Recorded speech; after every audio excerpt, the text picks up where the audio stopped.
Roket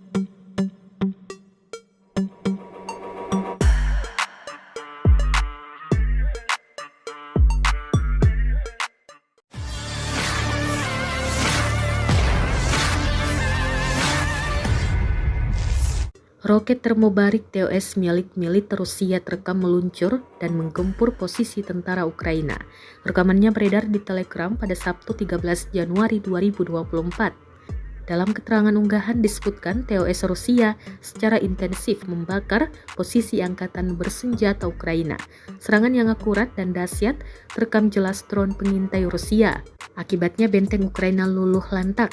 Sayangnya tidak dirincikan lokasi benteng Ukraina yang digempur kali ini. Total kerugian hingga korban jiwa dan terluka dalam serangan roket Rusia juga tidak disebutkan.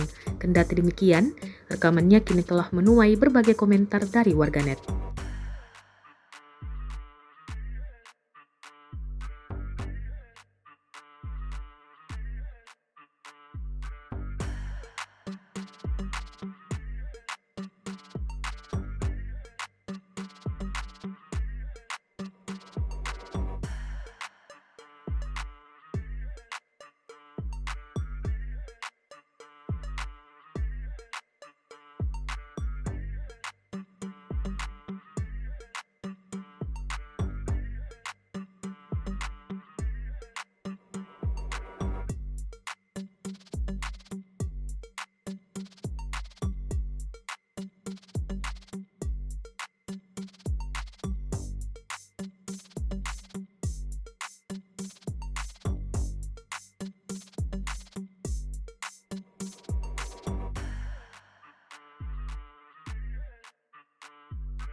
Download Tribun X sekarang, menghadirkan lokal menjadi Indonesia.